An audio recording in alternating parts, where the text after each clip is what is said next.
Good evening. Thank you so much for joining us for the PTA Treasurer Training.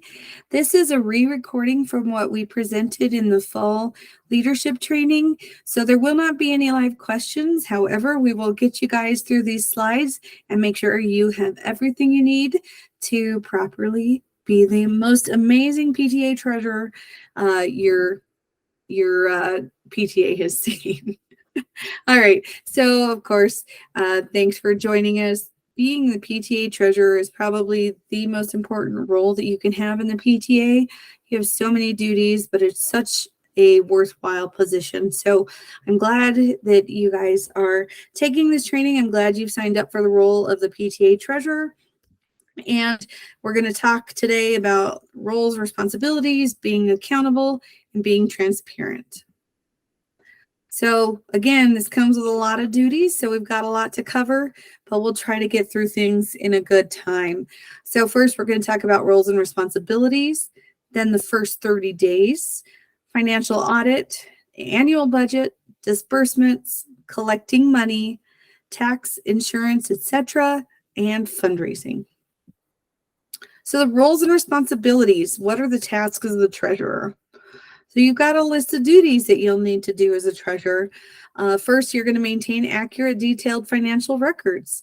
This is important as we are managing other people's money. It's the community and the family members who have put into the PTA. So we need to make sure that we maintain accurate records of all that we have spent and brought in. You need to help prepare the PTA budget, receive and disperse funds, present a treasurer's report at every PTA meeting, prepare an IRS tax return, whether it's the 990, 990 EZ, or 990N, and which form you file will depend on how much money your PTA brings in. You'll also need to file the Colorado Secretary of State documents if applicable, and prepare the books for the annual audit or the financial review. All right, so that was just quick covering of your duties. We're going to go into some more of that in depth as we get through this presentation. So the first 30 days, this is your to-do list. Now you are likely past your first 30 days. However, this is good information for you to remember your next go around, the first 30 days of the next fiscal year, as well as teach you some tricks that you can pass along to your successor, the treasurer who follows behind you. Upon taking office, first, you need to make sure that the books are audited and the financial review has been completed before you accept the books.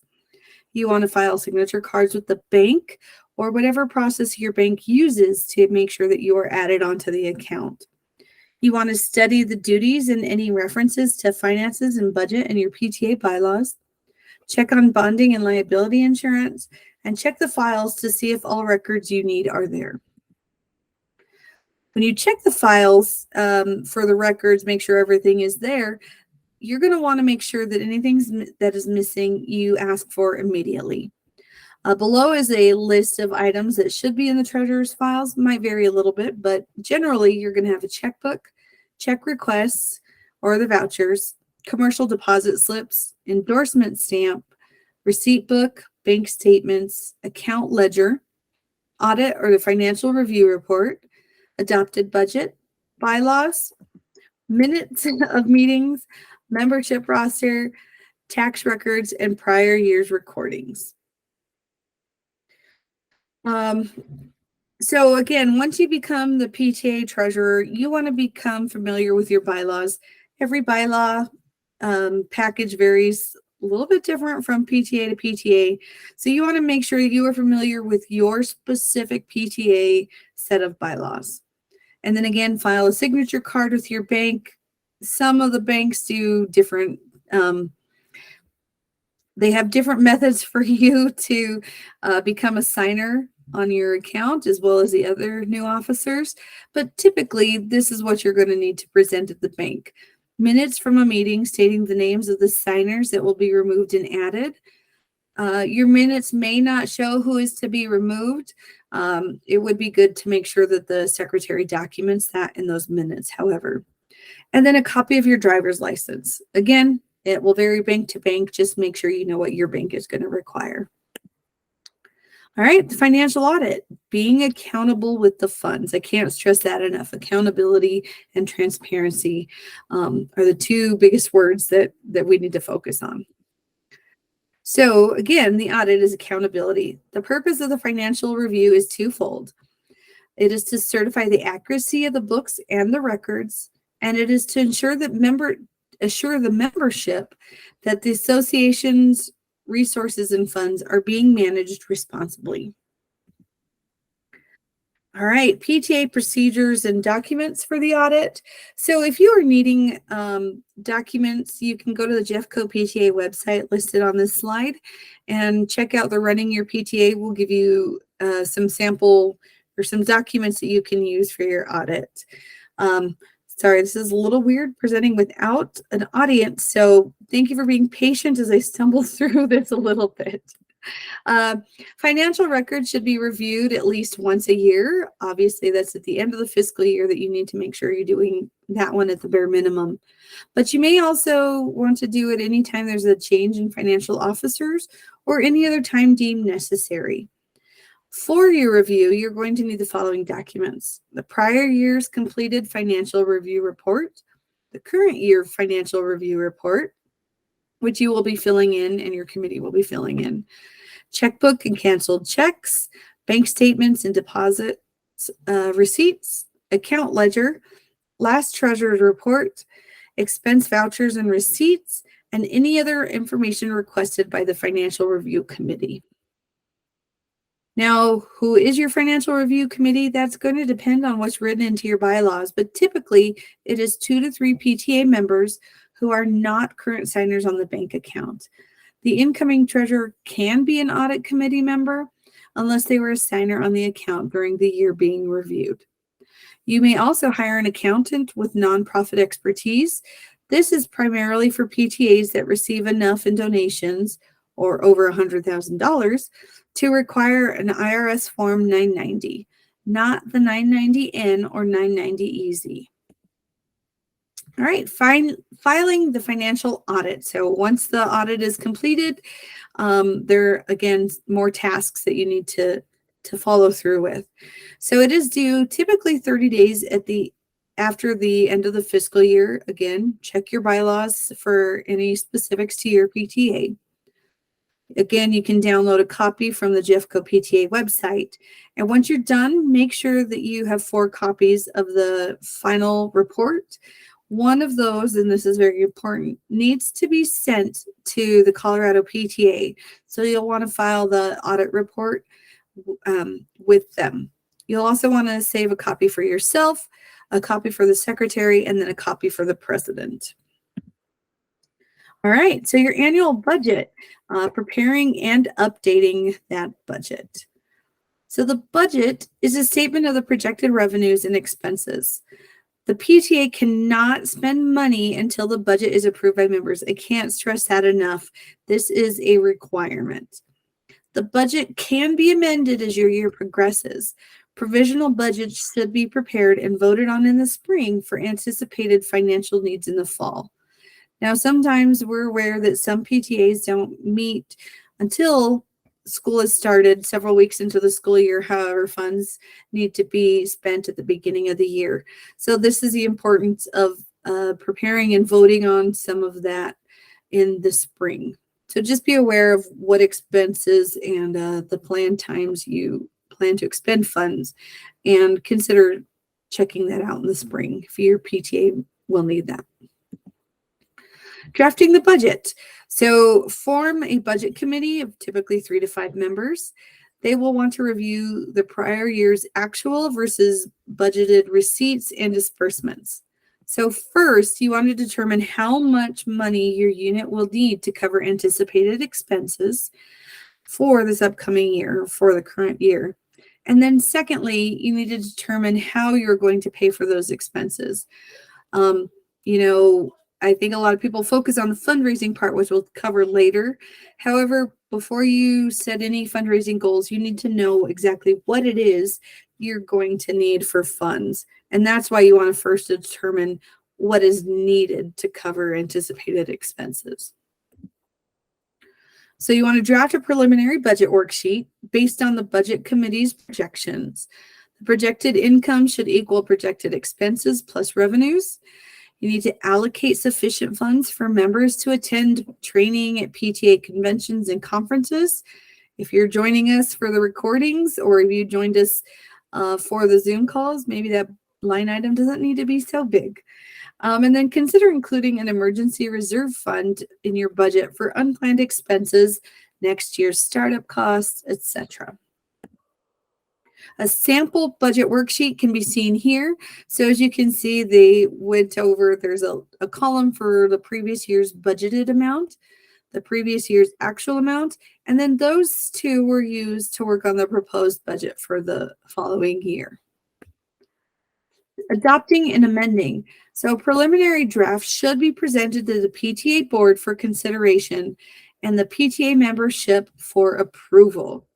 The budget must be presented at a general PTA meeting and voted on by the members. A majority vote of the members present is required for adoption. As long as you have enough members attending to count as a quorum, and you've got a majority of those members voting yes on your budget, then you will be covered. The adoption of the budget authorizes the PTA to spend other people's money, again, that's the accountability part, for expenses covered in the budget. Amendments can only be made at general membership meetings, and amendments require a majority vote of the members present at a general meeting or at a special meeting called for on that purpose. So sometimes amendments are needed as you're going through your school year. You find new items that you need to spend money on, or perhaps add more money to one line item if the costs end up rising more than you expected. And that, again, is handled through that amendment process. So here's a sample adopted budget. It just shows the line item and the dollar amount for each of those. There's your revenue and then your expenses. All right, disbursements. How to properly document the money that is being spent. Money matters. So make sure that all checks, all checks do require 2 authorized signers. Never sign a blank check. We're all very trusting, and you don't think anybody's going to do anything harmful, but you never know. A blank check could be lost. Never sign a blank check. That just keeps you guys safe and in the clear. All expenses should be paid for with a check or a debit card. Never use cash. All checks written should be only for authorized expenses included in the budget or recorded in meeting minutes. All check requests should include a receipt, no reimbursement, which is it's kind of a hard thing to do, to tell somebody, I'm sorry, I can't pay you for that if there's no receipt. But this is going to keep you in the clear. And again, we're being accountable and transparent. All debit and credit cards need to have the same documentation. To protect yourself, it is always prudent to email your board and notify them if you're using the debit or credit card to pay for an expense. Check requests and records. So a voucher should be filled out for every check written or any debit card transaction. Information should include the date, the check number, if there is one, description of the expense, budget line item that is coming from, the amount to be paid, and who the payee is. Again, receipts should be attached. So this is just a sample of what an expense voucher may look like. Again, you can find these online on the Jeffco PTA, Colorado PTA, or probably just a Google search if your PTA doesn't have one already. Note that there's approval spots. You should be making sure that all of the items or anything that is being spent, make sure that you get approval by both the president and the treasurer. Again, keeping yourself in the clear. All right, collecting money. How to handle money coming in. Keep a detailed record of all deposits made, including all individual checks included in that deposit, and attach the receipt issued by the bank. Thankfully, nowadays, a lot of bank statements you can print out a copy of all the checks that you deposited. So I would encourage you to do that if that is a capability that your bank has. Deposit all funds promptly into the PTA bank account. Use an endorsement stamp for the checks. If you've got 100 checks, instead of writing for deposit only, use your endorsement stamp. Hopefully your PTA has got one for you to use. Cash money counts should be conducted by at least 2 people, one of which can be the treasurer, and I would recommend that you are at least one of the people on that. Issue a receipt signed by both people who verified the count and attach it to the copy of your deposit record. Cash verification forms can again be found at the Jeffco PTA website. So again, this is just a sample of a cash check verification. One person is going to go through, count cash, coin, and checks, and then come up with totals. They would sign that. Typically, this shows here you might want to have 2 separate people counting that and signing it up top, and then the treasurer is going to follow with the verification below to ensure that those numbers match. And again, nobody is hopefully out to do anything malicious. We don't want you to think that. But if somebody hands you a stack and says this is 100 or 10 $100 bills, make sure you are counting and verifying that. Sometimes the bills get stuck together and people just accidentally miscount. You want to make sure that you are doing your best to ensure that those numbers are accurate. All right, taxes, insurance, etc. More info on the treasurer role. So these are some of the things that people don't think about when signing up for the treasurer, but these are, again, super important tasks that a PTA treasurer needs to follow through on. All right, so the treasurer's report. You need to make a report for all board meetings showing the expenses and everything to date. You're going to want to show income and expenses by line item, actual versus budgeted. And then the budget amount, you want to have a monthly report, year-to-date totals, and any variance or differences. Here's a sample of a treasurer's report that shows the committee expense, the actual amount spent, the approved budget, and then a remaining total. And then it just has a little visual on the side to help you see what percentage of that line item is left. And then up top, it shows the current balances, anything outstanding. Again, this is probably more complicated than what is needed, but see what your PTA has or build something new that works for you as long as you're able to present the information needed.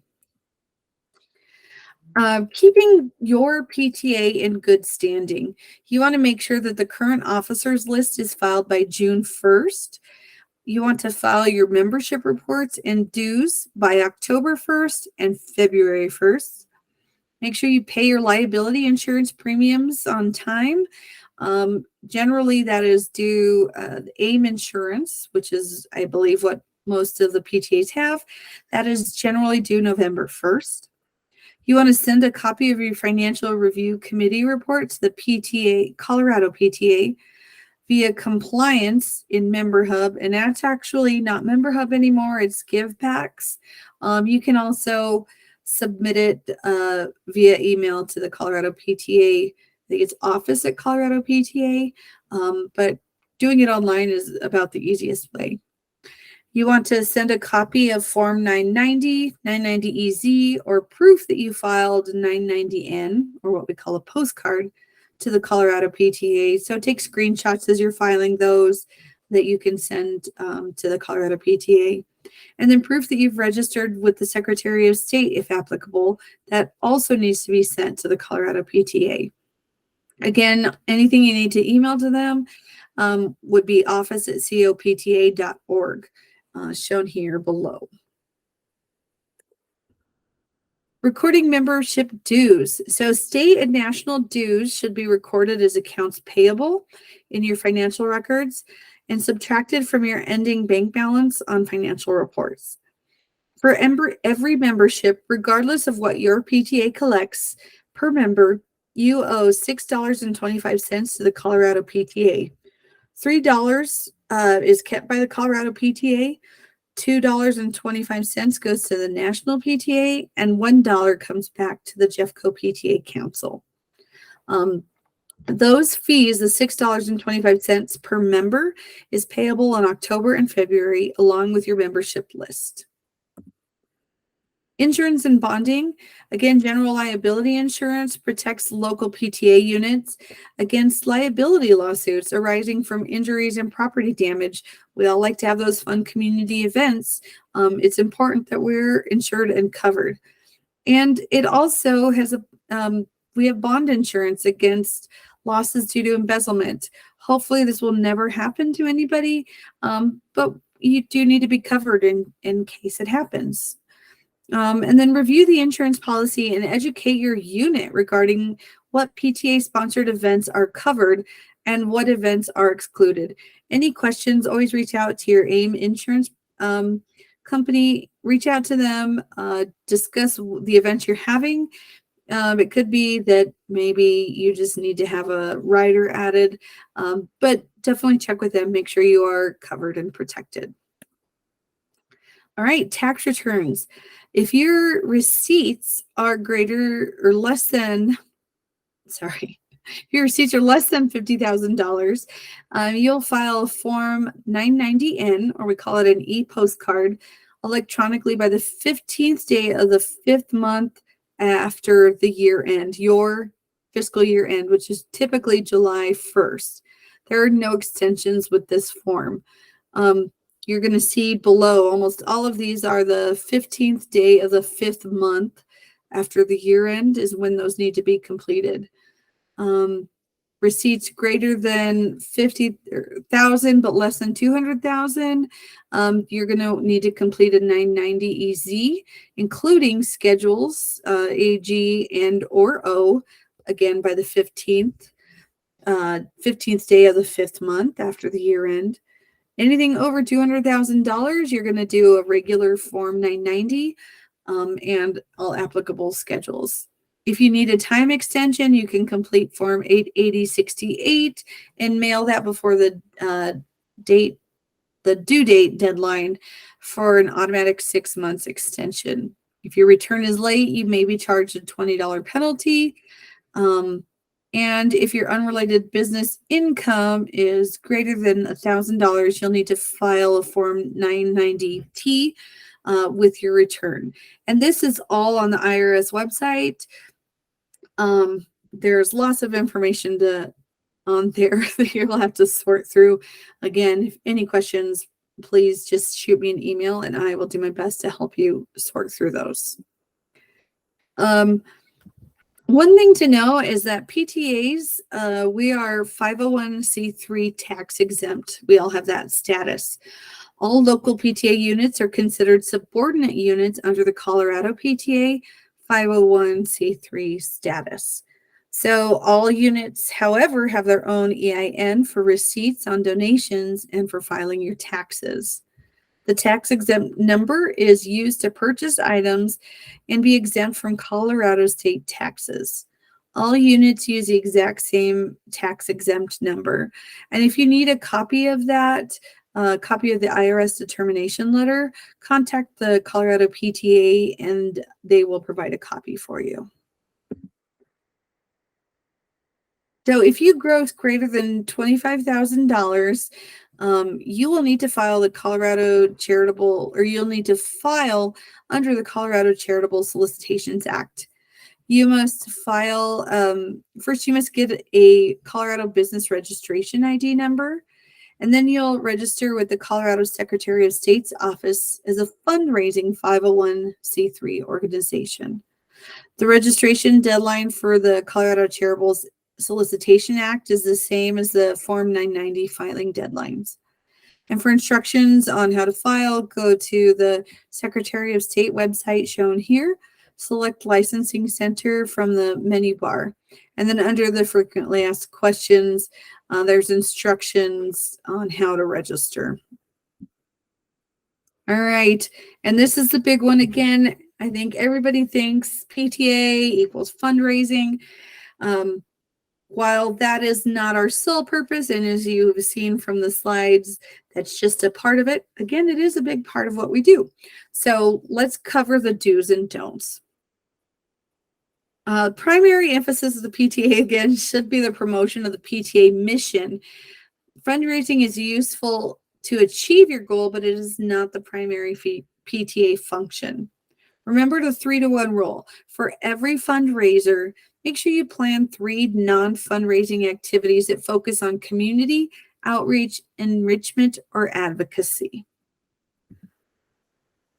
So rules for some PTA sponsorship. I know we have a lot of questions. Folks are curious about how sponsorship works. So we may accept money from sponsors, but sponsors may not receive substantial benefit in return, and the PTA may not promote the sponsor's products or services.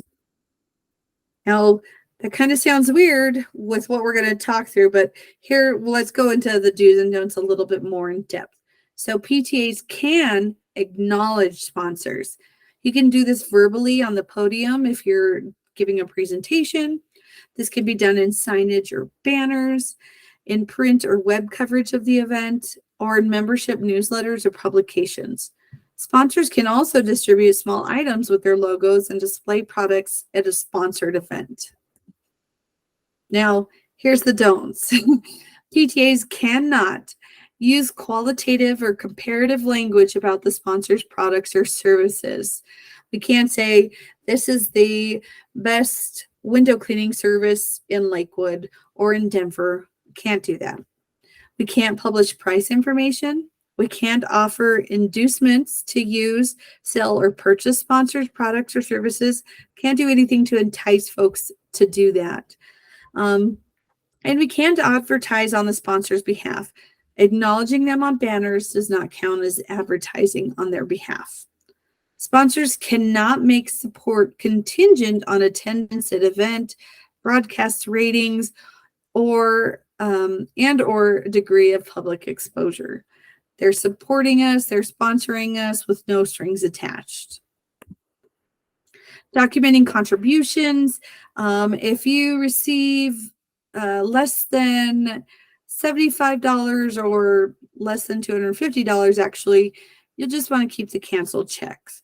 If you receive anywhere from $251 to over $5,000, then you're going to want to have a contribution receipt, which you will give the give to the sponsor, and then you're going to want to keep a copy as well. A Form 8283 is required for any contributions over $5,000. Appraisal on Form 8283 is also required at that level. And then you want to identify non-deductible portions of contributions, anything over $76 or $75. $76 and up is when you'll need to do that. All right, so I know it's a lot of information, and you're not able to ask your questions through this recorded training. If you have questions, please visit our website or shoot me an email at treasurer@jeffcopta.org. My name is Chandra Benoit again. My phone number is listed on here. Give me a call or shoot me an email if you have any questions, and I will do my best to help you out. If I don't know the answer, I will look towards my other resources as well, like the Colorado PTA and the National PTA headquarters. So this is their contact information as well. So thank you for attending. One thing I did want to touch on, which wasn't in these slides, but it did come up in the fall training, is the use of Venmo or other online payment platforms. We are likely going to be hard pressed to find a platform that will not charge any fees. They're generally going to consider us a business. So you're more than welcome to use Venmo, PayPal, any of those that will work for business accounts. However, I do want to stress at no time can anybody use their personal Venmo PayPal, any of those accounts, you may not use personal accounts for PTA operations. It is just not allowed. And again, we're trying to keep everybody in the clear, make sure everybody's accountable and transparent. So if that is an option that you're looking at, again, just make sure nobody's personal account is being used. I recommend checking Givebacks again, which was formerly Member Hub. I believe they have an option on there as well for online purchases. CheddarUp is another option. There's a lot of resources out there. Check out and see what works best for your PTA. Again, thank you so much for joining us. Please send me an email with any questions that you might have, and we will do our best to help you. Again, thank you so much for taking on the role of treasurer for your PTA. It is the biggest, most important role that you could have in the PTA, and I hope you guys are all going to do amazing this year. I know you will. Let me know if there's anything I can do to help. Thank you so much, and hopefully you have a good rest of your day. Thank you.